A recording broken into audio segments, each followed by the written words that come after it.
She gave him the watch, my inheritance, right in front of me. At his birthday party. In my house. I opened the box, saw my grandfather's engraved initials, and my blood turned to ice.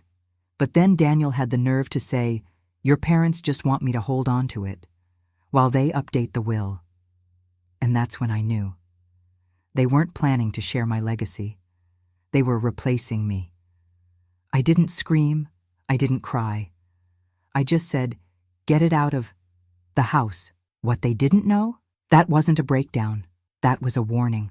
My name is Melissa Carver, and I'm 45 years old. I live a measured life with my husband Daniel, who has always been steady and affectionate, in a home gifted by my polished, image-conscious parents. My kitchen gleams at dusk, lemon-scented cleaner still fresh on the granite counters, while the refrigerator calendar bursts with birthdays and trust review. Meetings my parents insist on overseeing. Their lavish gestures feel like invisible leashes lately. Every compliment sounds more like permission. What they don't know is that my late grandfather taught me to scrutinize paperwork with the same attention he gave to his prized watch engravings. "Read inscriptions like contracts," he'd whisper, showing me his collection. My fingers traced the datebook's neat columns, each entry a safeguard against uncertainty. But let me start from the beginning. 2 weeks before Daniel's birthday, my parents called with their usual precision timing, 7:30 p.m., just as I was loading the dishwasher. "We'll handle everything," Mother announced, her tone brooking no argument. "Guest list, catering, gifts. You just make sure Daniel's available at noon sharp." You know that feeling when someone's planning something behind your back? Even if it's supposed to be nice? Yeah, that was churning in my stomach. The day itself dawned clear and crisp. I'd barely finished my first coffee when my parents swept in at 10 a.m., Mother's heels clicking across our hardwood floors like a metronome. "We need to set the tone," she declared, shooing me from my own kitchen. Dad followed with garment bags and that mysterious velvet box, which he positioned dead center on the gift table like he was arranging a museum display. Have you ever watched theater actors before the show? That's what my parents reminded me of, all practiced movements and carefully timed gestures. They'd invited their usual crowd, the Hendersons from the country club, the Whitakers from Dad's law firm, Aunt Patricia, who never missed a chance to critique my housekeeping, the kind of guests who'd appreciate an audience. By noon, our dining room hummed with conversation. The caterers had outdone themselves. The smell of herb-crusted roast beef mingled with fresh-baked rolls. Mother had insisted on using her crystal glasses, and every clink reminded me of Sunday dinners when I was small, perched on extra cushions while the grown-ups discussed things I wasn't supposed to understand. Daniel worked the room like he always did, easy charm and that nervous laugh of his bubbling up whenever my father clapped him on the shoulder. I caught him, glancing at the velvet box more than once. Whatever was in there, he knew about it. My fingers tightened around my water glass. "Everyone, if we could have your attention?" Mother's voice carried that special ring she reserved for public announcements. The room hushed immediately. She'd always had that effect on people. "Charles and I have a special presentation to make." Dad lifted the velvet box with both hands, treating it like a crown jewel. "Daniel, son, come here." The way he said, "son," made my skin prickle. It wasn't the first time he'd used that word for my husband, but something in his tone today felt different. Possessive, maybe. I moved closer, fighting the urge to cross my arms. The box looked expensive. The kind of velvet that catches light just so, with gold-embossed lettering I couldn't quite read from where I stood. Mother's smile was perfect, practiced. Dad's hands were steady as he held out their gift. The room went library quiet. Crystal stopped clinking. Forks paused mid-air. Even the caterers froze by the kitchen door, sensing a moment that needed witnessing. "Go ahead," Mother urged, her voice honey-sweet. "Open it." Daniel's hands shook slightly as he reached for the box. My breath caught in my throat, not from excitement, but from something else.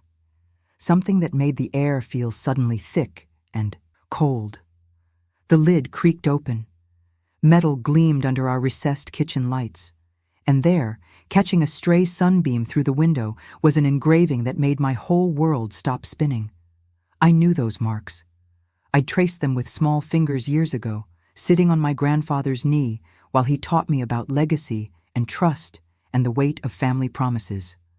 Right there, gleaming in that perfect showroom lighting my mother had insisted on installing, was my grandfather's signature mark, JWC, July 15, 1985.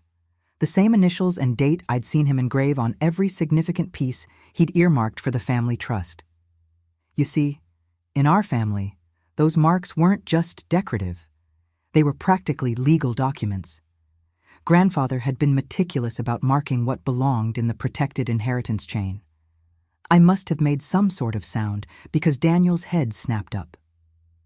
He knew. Of course he knew. That's why he'd been fidgeting all morning like a kid with a secret. What is this? I kept my voice low, but you could have heard a pin drop in that dining room. My fingers traced the engraving, muscle memory from all those childhood lessons at grandfather's desk. Remember those moments when your whole world tilts sideways and suddenly every odd little detail from the past few months clicks into place? This was mine. Daniel cleared his throat. Your parents thought it would be best if I, held on to it while they update the will. He tried for a casual shrug, but his shoulders were too stiff. Just temporary, you know. For safekeeping. For safekeeping, like I was some irresponsible teenager who couldn't be trusted with her own inheritance. The chill started in my chest and raced down to my fingertips, turning them numb against the velvet box. You ever have one of those moments of perfect clarity? When all the polite filters just drop away? Get it out of the house. The words came out flat and final, like a judge's gavel coming down. The silence that followed. Well, if you've ever dropped a truth bomb at a fancy party, you know the kind I mean. Mother's perfect smile flickered for just a second. Dad's hand tightened on his crystal glass. But it was the look they exchanged that really got me. Calm, practiced, like they'd rehearsed for this exact moment. Now, sweetheart, Mother started, but I cut her off with a look I'd learned from her own playbook. I said, get it out. I stepped back from the gift table, creating distance that felt more like a line in the sand. First real boundary I'd ever drawn with them, if I'm being honest. Daniel's fingers closed around the watch. He slipped it into his pocket with this careful little movement that made my stomach turn. I'll just keep it safe for now, he murmured, like he was soothing a child, until everything's sorted out. The party wrapped up fast after that. Funny how a little tension can clear a room. The Hendersons suddenly remembered a tennis appointment. Aunt Patricia developed a migraine, and the Whitakers made vague excuses about their dog needing a sitter. Within 20 minutes, our front door was closing behind the last guest, leaving behind a silence that felt too calculated to be comfortable. Mother paused in the doorway, her hand resting on the frame like she was waiting for me to apologize. Dad stood behind her, his face set in that patient expression he used when closing difficult deals at the firm. But it was Daniel who really caught my attention. The way he kept his hand in his pocket, curved around that watch like he was already its rightful owner. The door clicked shut with a finality that seemed to echo through our suddenly empty house. I stood there, surrounded by half-empty crystal glasses and carefully arranged flower centerpieces, feeling like I'd just witnessed the first act of a play I never agreed to be in.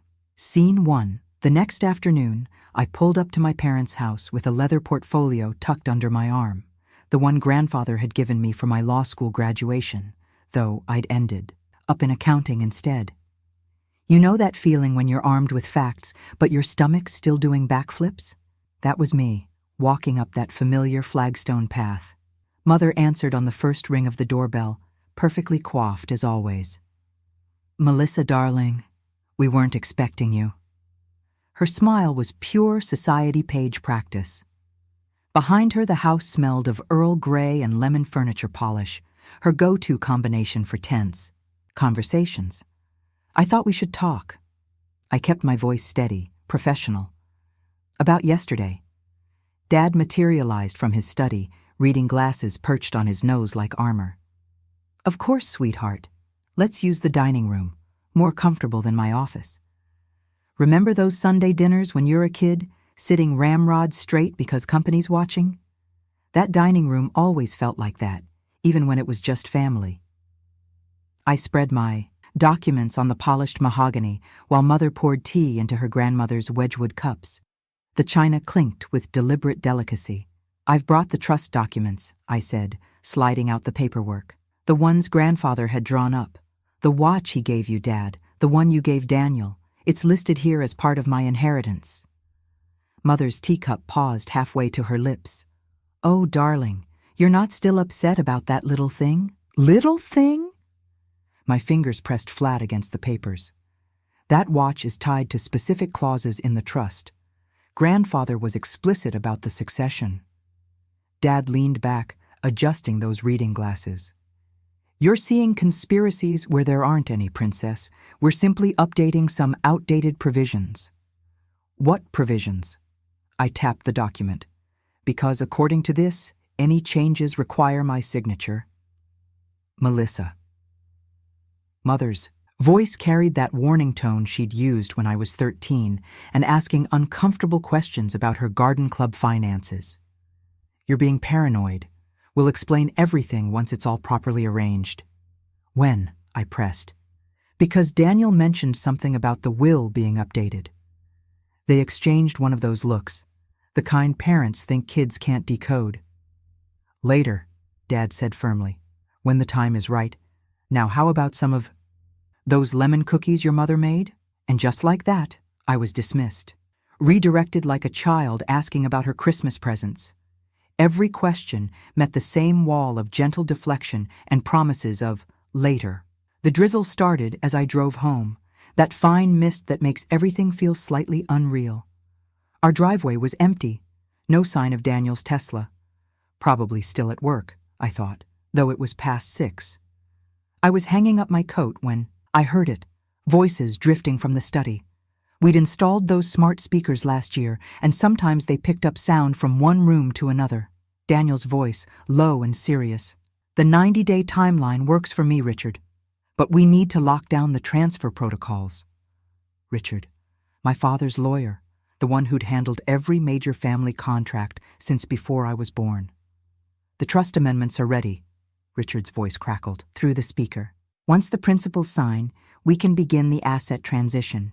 Mrs. Carver's cooperation isn't strictly necessary given the current language." Mrs. Carver. My mother? No, me. They were talking about me. You ever had one of those moments where your past rewrites itself in front of you? 20 years of marriage flickered through my mind like a broken slideshow. Daniel's careful attention to my family's business, his constant alignment with my parents' wishes, all those private lunches with Dad that I'd written off as bonding time. My hand shook as I pulled out my phone, fingers finding the memo app. The little red record button glowed like a warning light as I pressed it, heart hammering against my ribs. "And the watch?" Daniel was asking.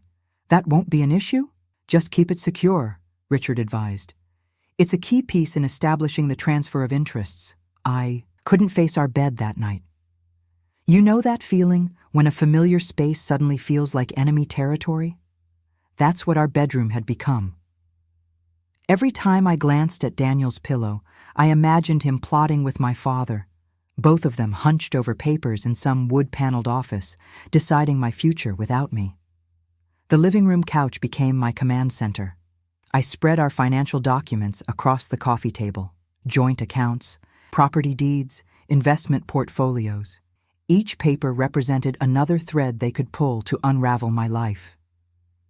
The table lamp cast shadows that made everything look like evidence in a crime scene. And maybe it was. "Think, Melissa," I whispered to myself, clicking my pen against the notepad.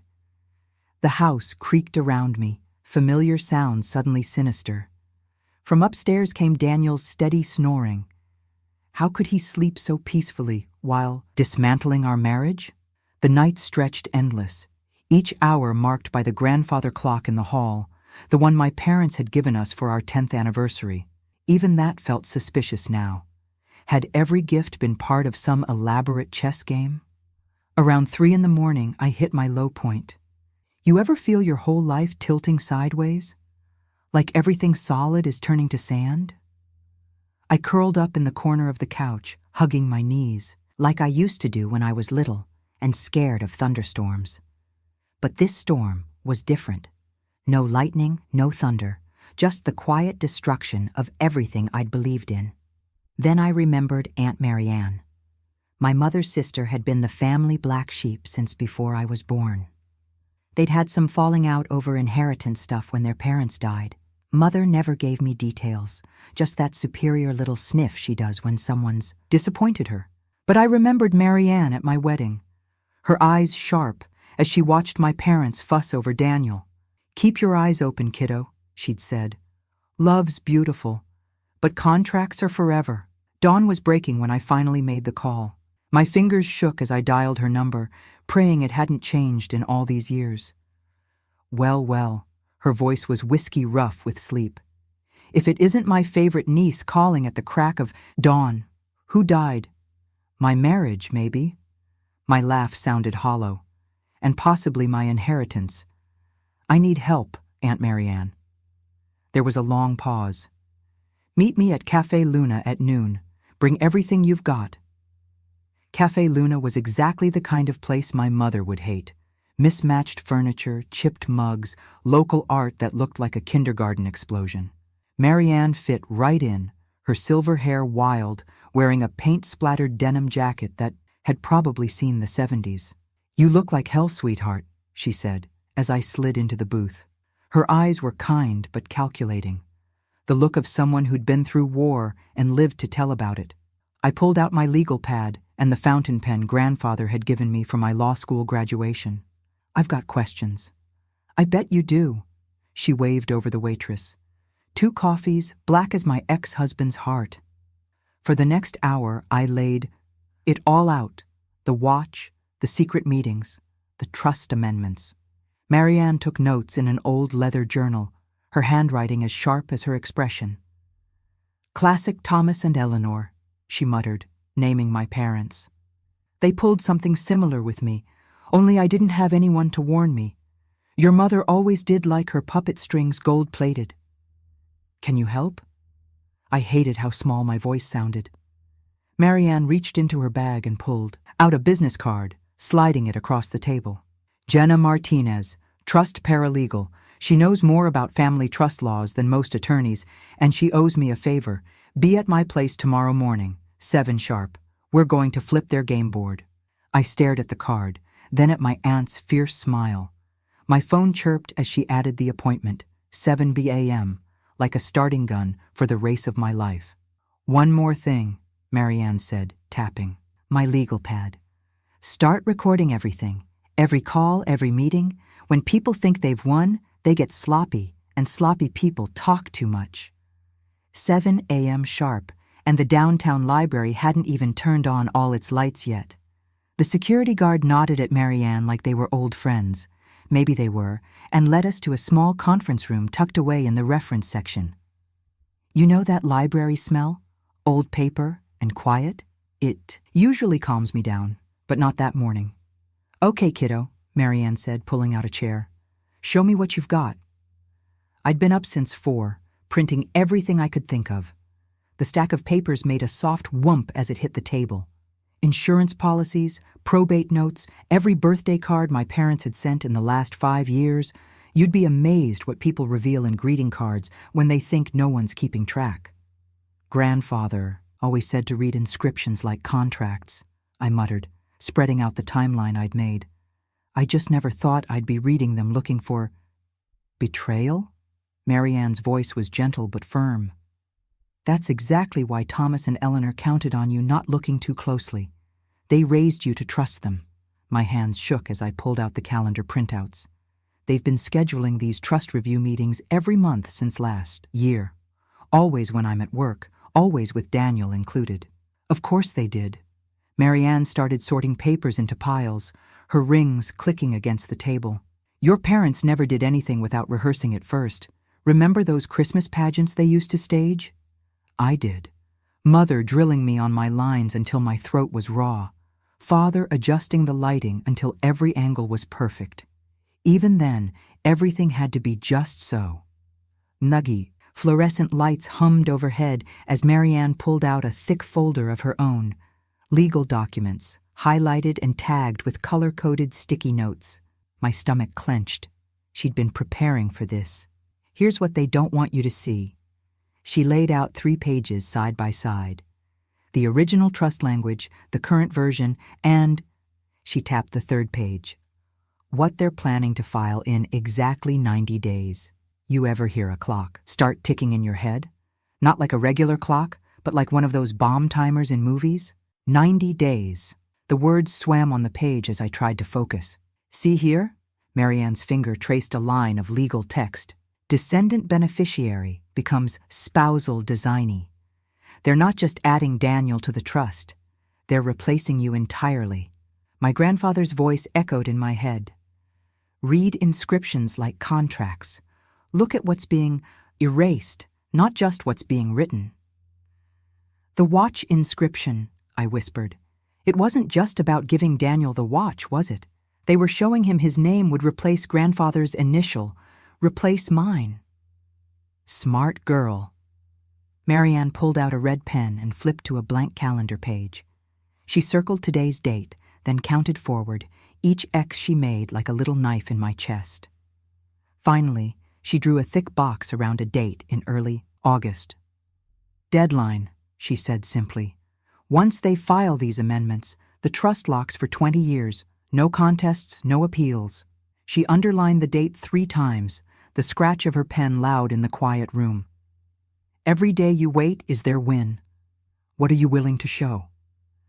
The metronome in my head got louder. 90 days to stop my own erasure. 90 days before my parents and husband wrote me out of my own life story.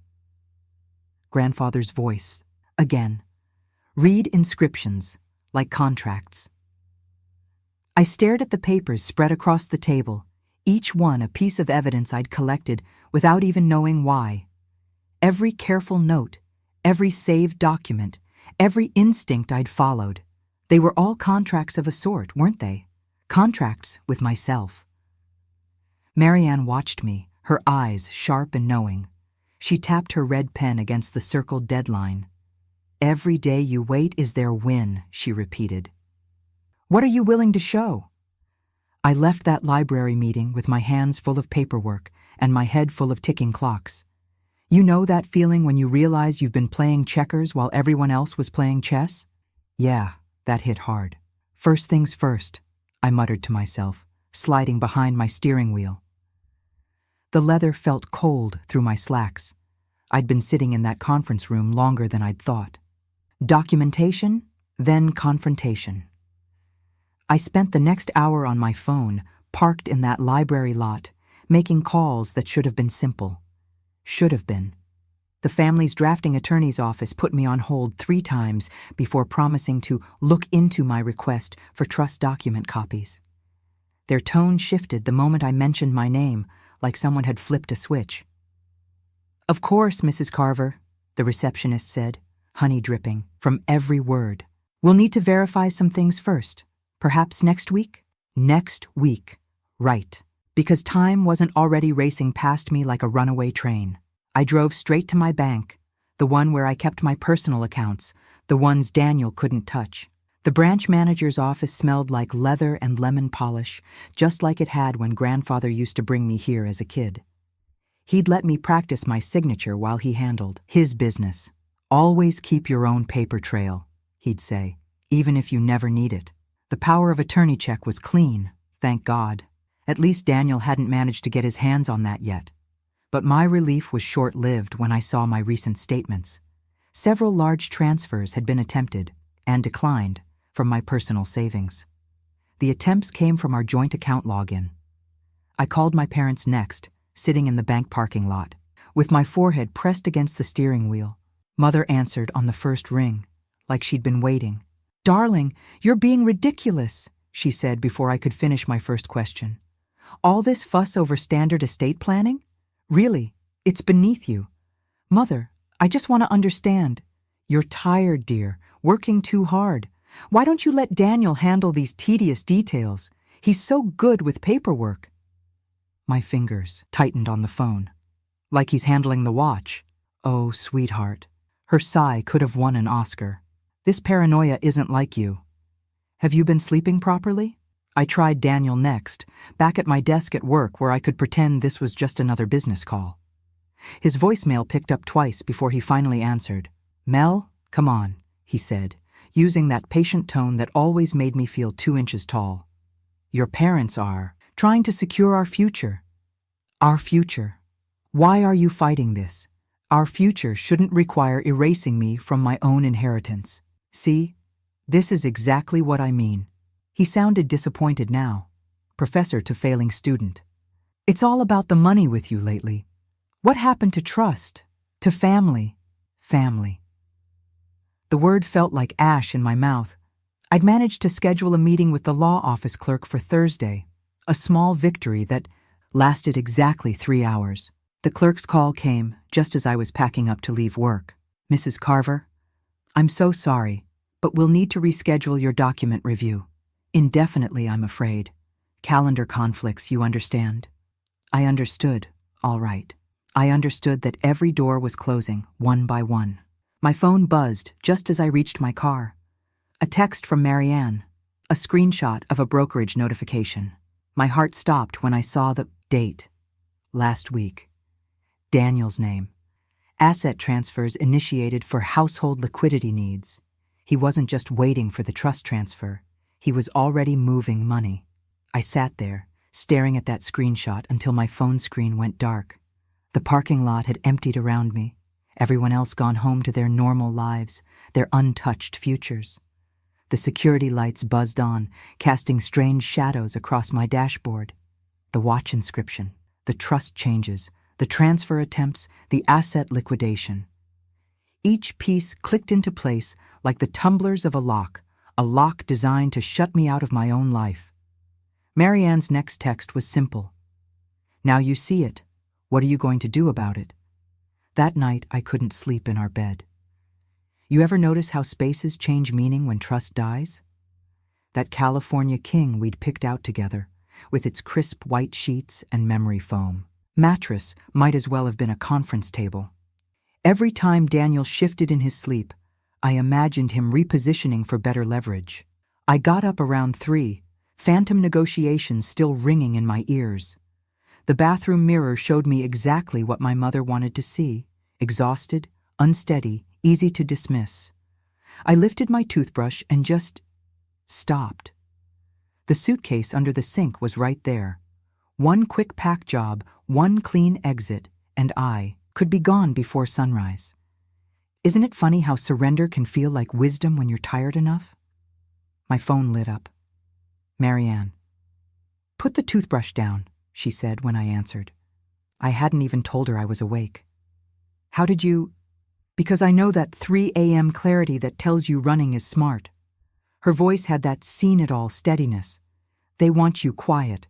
Don't give them silence. Give them spotlight.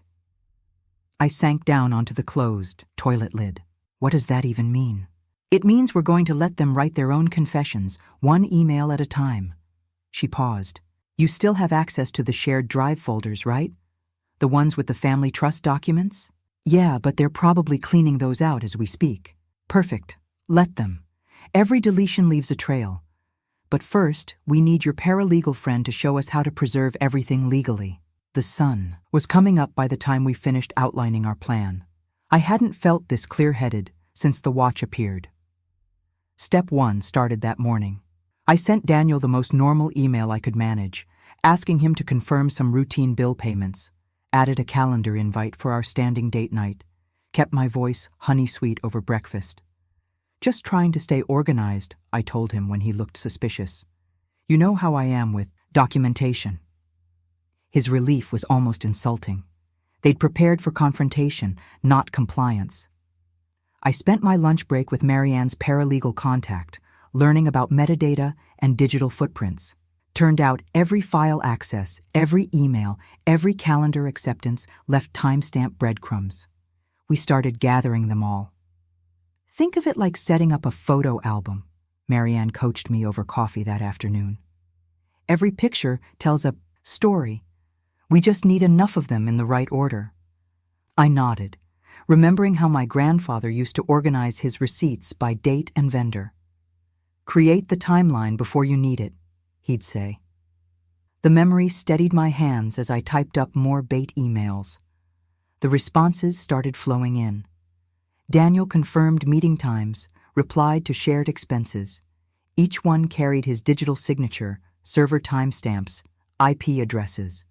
The family drive lit up, with activity as files moved and changed.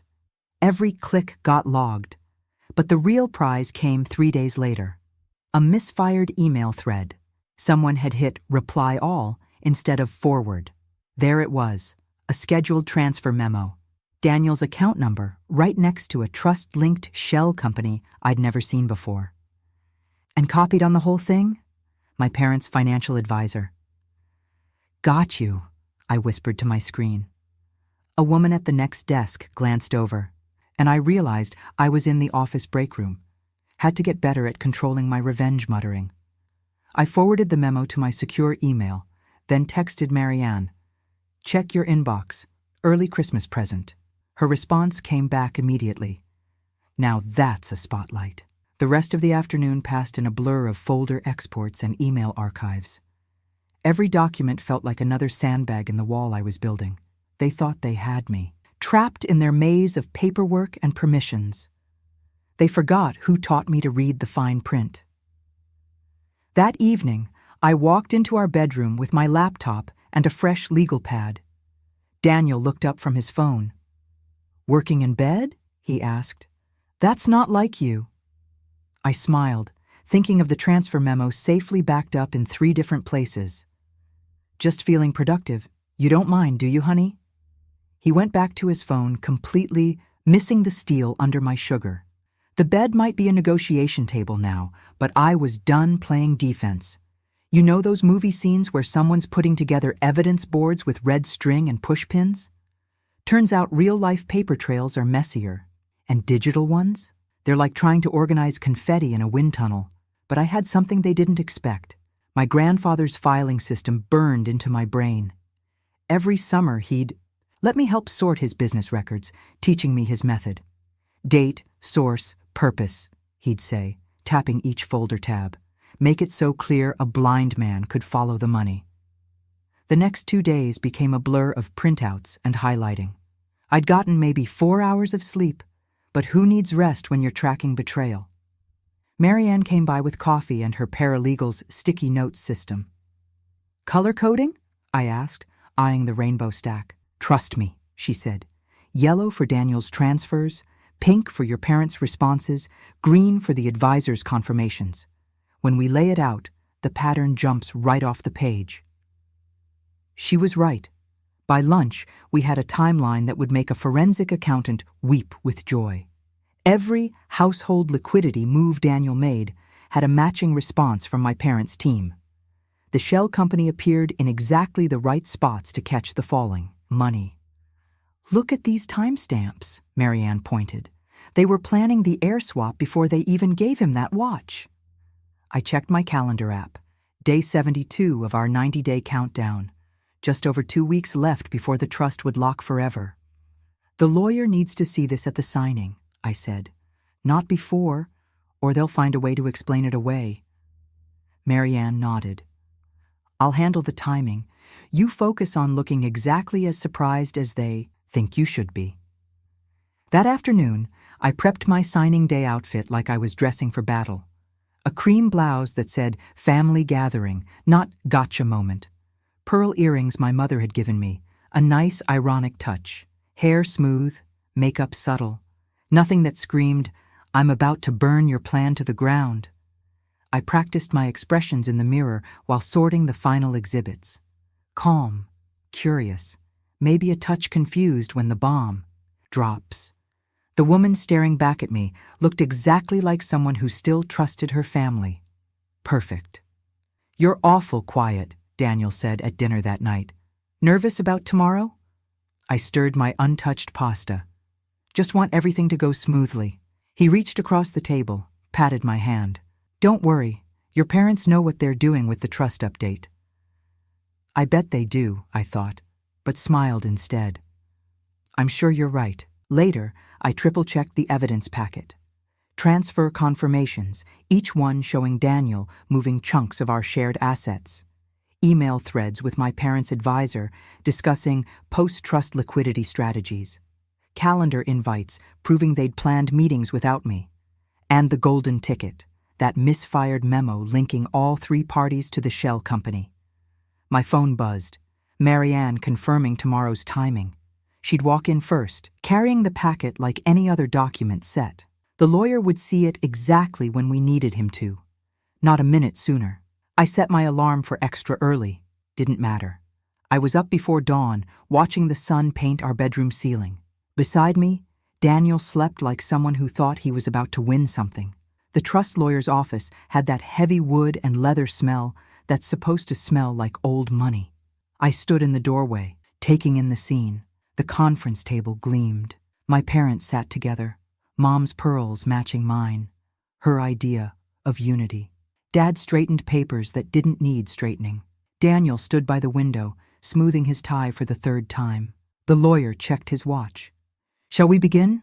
Marianne caught my eye from her spot by his elbow. Her tiny nod said everything. The packet was ready. The trap was set. I thought of my grandfather's watch, still in its velvet box at home. Read inscriptions like contracts, he'd said. Time to show them exactly how well I'd learned that lesson. I stepped into the room. I walked into that conference room like I was made of steel and statistics. You know that feeling when you're holding dynamite but your hands are steady? That's where I was. The leather chairs squeaked as everyone shifted to watch me approach. My mother's perfect posture, my father's, manicured hands folded just so, Daniel's fresh haircut catching morning light. They'd dressed for a coronation, not a crash. Good morning, I said, setting down a manila folder labeled Trust Review Documentation in my neat handwriting. Before we proceed, there are some irregularities that need addressing. The lawyer, Harrison was his name, raised an eyebrow. Irregularities? Financial discrepancies that directly impact today's proceedings. I kept my voice level, like I was discussing the weather. Perhaps you'd care to review the timeline? My mother's smile tightened. Darling, we've been over all the paperwork. Not this paperwork. I slid the folder toward Harrison. Page 1 shows asset transfers from joint accounts initiated by my husband, dating back 3 months. Page 2 correlates those transfers with meetings between Daniel and my parents' financial advisor. Daniel's hand twitched toward his tie. Melissa, those were standard household adjustments. Page 3, I continued as if he hadn't spoken, documents the creation of a shell company registered exactly 1 day after my parents first mentioned updating their trust. Harrison opened the folder. His eyes tracked left to right, widening slightly at each highlighted timestamp. You could have heard a dust mote land. The pattern suggests, I said, coordinated financial restructuring in anticipation of a beneficiary change that hasn't legally occurred yet. I paused. Some might call that presumptive. Others might call it collusion. My father cleared his throat. Now see here. Mr. Carver. Harrison held up one hand. Please don't speak. He adjusted his glasses, frowning at a particular document. These transfer authorizations are authenticated, I supplied. With electronic signatures and IP addresses. My mother's pearl necklace clinked as she straightened. This is ridiculous. We're here to finalize. Mrs. Carver. Harrison's tone could have frozen coffee. I need silence while I review these materials. He turned another page. These dates align with... Interesting. Daniel stood abruptly. Let me see that folder. Sit down, Mr. Carver. Harrison didn't even look up. No one touches this documentation except me. Daniel remained standing, color rising in his neck. Those are private financial records, which appear to show, Harrison cut in, systematic liquidation of joint assets based on privileged information about a pending trust modification. He closed the folder with deliberate care. This is highly irregular. My mother's smile had gone from tight to toxic. Surely we can discuss this reasonably. What I'm seeing, Harrison continued, suggests coordination between multiple parties to prejudice a trust agreement while it's still in force. He removed his glasses. As the supervising attorney, I cannot in good conscience proceed with any signing today. My father surged to his feet. Now wait just a minute. No one, Harrison's voice cut through the room like a blade, signs anything today. He placed both palms flat on the table. This meeting is suspended pending a complete review of these materials and their implications. Daniel's hand shot out toward the folder. Harrison smoothly slid it beyond reach. This documentation, he said, stays with me. He began packing his briefcase. I suggest everyone retain separate counsel before we reconvene. My parents rose from their chairs, faces thunderous. My mother's carefully arranged features had collapsed into stark lines. My father's jaw worked like he was chewing glass. This isn't over, he said. Harrison clicked his briefcase shut. No, Mr. Carver, I don't believe it is. The next morning hit different. You ever notice how victory doesn't feel like you expect? It's quieter somehow, more about relief than celebration. I arrived 15 minutes early to find Harrison already at his desk, 3 stacks of paperwork arranged with military precision. The morning sun caught his silver hair as he gestured me to a seat. Mrs. Carver, he said, checking his watch. The others should arrive shortly. I trust you slept well? I hadn't, actually. Spent most of the night remembering my grandfather's study. That smell of leather and pipe tobacco, the way he'd tap his pen twice before signing anything important. Well enough, I said. The door opened right at 9. My parents walked in first, matching expressions carved from marble. Daniel trailed behind them, his usually precise tie slightly crooked. Nobody spoke as they took their seats. I've completed my review of yesterday's materials, Harrison began, adjusting his glasses, and consulted with our ethics committee. He lifted the first stack of papers. The findings are conclusive. You could practically hear my mother's teeth grinding. Meaning what, exactly? Meaning, Harrison said, that we have documented evidence of coordinated financial moves predicated on privileged information about a pending trust modification. He turned to Daniel. Moves that appear designed to capitalize on an anticipated change in beneficiary status. Daniel's complexion went from healthy to chalk in about 2 seconds. Those transfers were routine.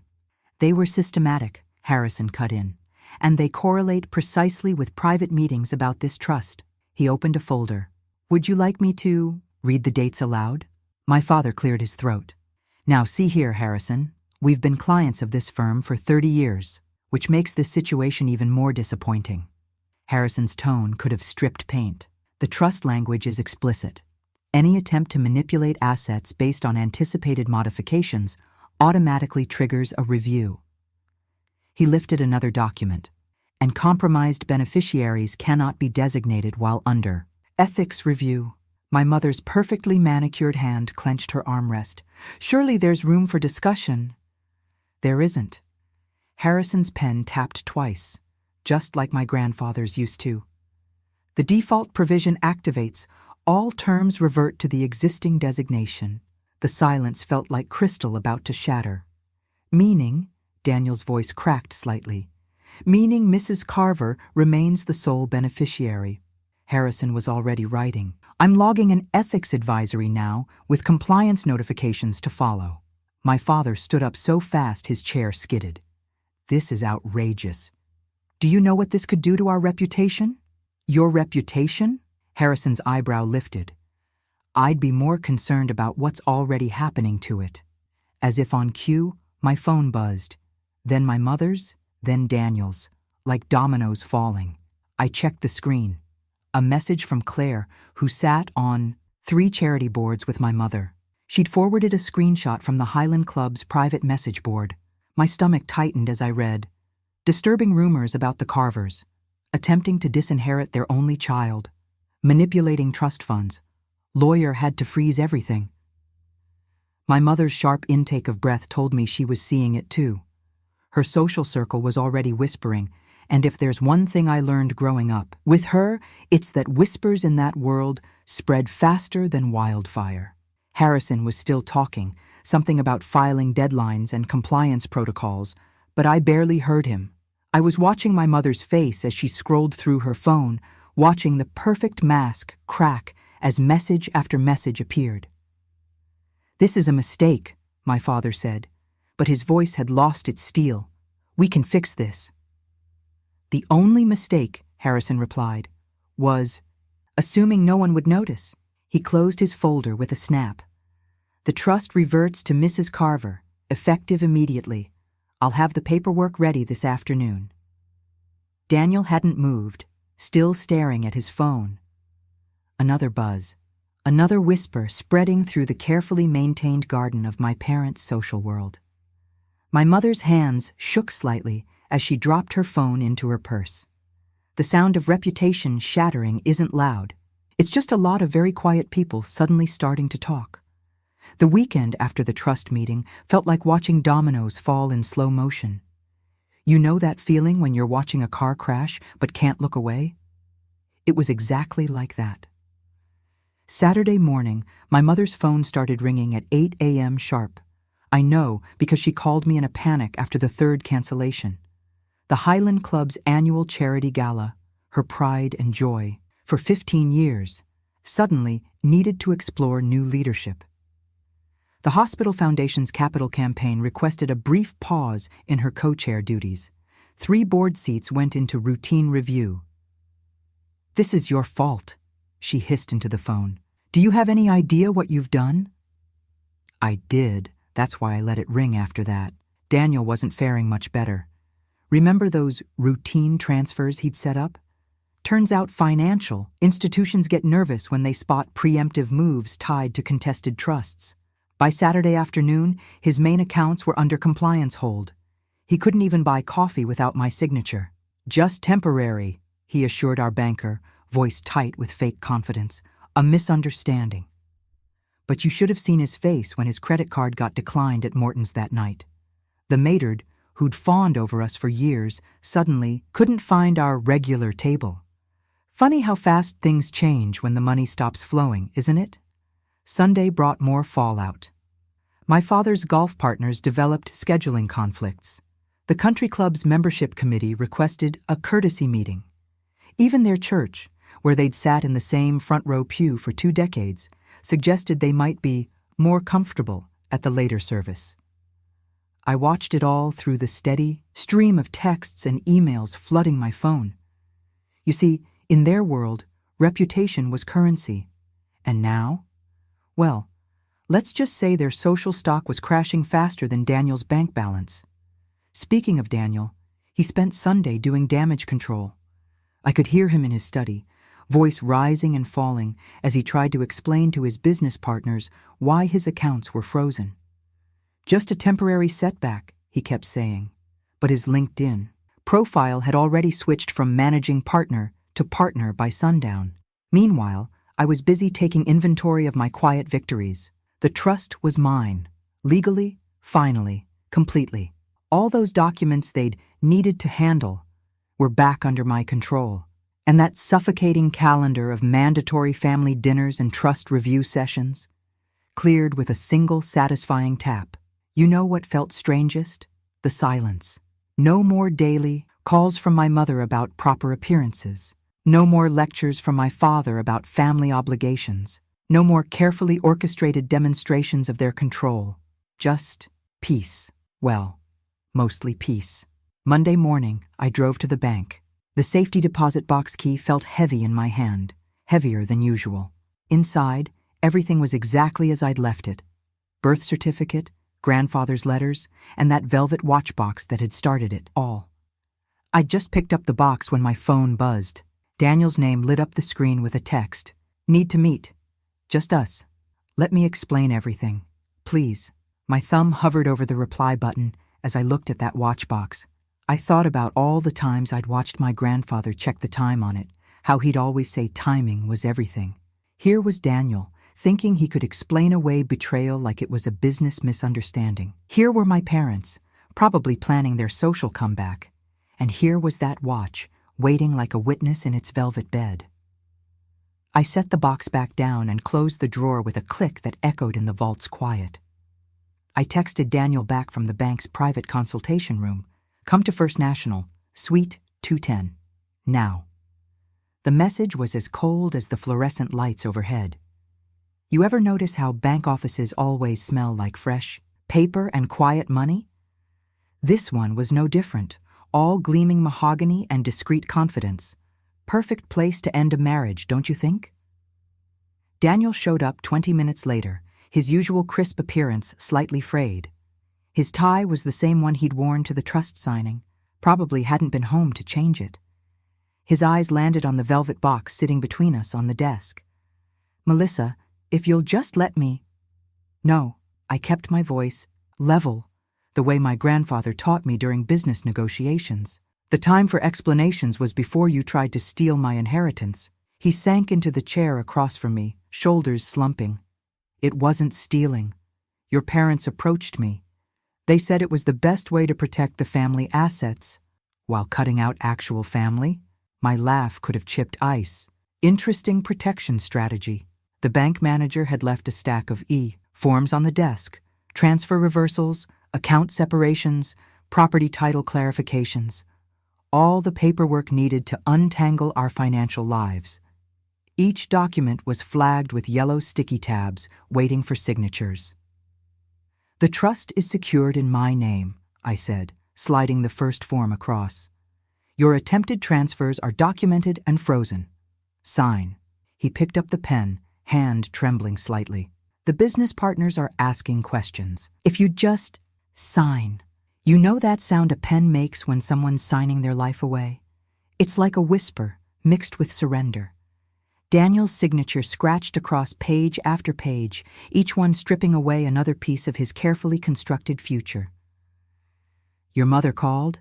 He tried again. The foundation board is reviewing their relationship with the family? I nodded. Amazing how fast reputation dominoes fall, isn't it? Almost as fast as jointly held investment accounts. The Highland Club had already moved my parents to inactive status. Their church committee seats sat empty. Even their favorite matron had developed selective amnesia about their standing reservation. 40 years of social climbing, undone by greed and a single watch. Speaking of the watch, I lifted it from its velvet nest one last time. The platinum caught the overhead lights, throwing tiny spotlights across the desk. Inside, my grandfather's initials waited like a warning I should have read sooner. You know what the worst part is? I turned the watch, letting it catch the light again. You and my parents thought you were so clever. But grandfather knew. He always knew people would try to rewrite the rules. That's why he taught me to read the fine print, to keep receipts, to understand that timing isn't just about watches. Pulled out a new safety deposit box, this one just for the watch. The velvet settled into the steel like it was coming home. Daniel's pen stopped moving. What are you doing? Making sure greed stays locked away. I wrapped the watch in its cloth, gentle as a burial, where it can't hurt anyone else. The box closed with a click that echoed against the walls. One turn of the key, and it was done. I slid it into its slot in the vault. Metal, scraping against metal until it settled with a final, satisfying thunk. Standing there, listening to the fluorescent lights hum, I felt the truth settle into my bones. The trust was mine. The accounts were separated. The reputation my parents had spent decades polishing was tarnished beyond repair. And Daniel? He was leaving with nothing but shame and suspended credit lines. I turned to the wall of steel boxes, each one holding someone's secrets, or treasures, or regrets. Mine now held a reminder, not of what I'd lost, but of what I'd survived. Greed writes its own downfall, I whispered to the steel, my grandfather's words finding their final home. The lights hummed. The vault stood silent. And somewhere in the city, my parents were learning that betrayal, like revenge, compounds daily.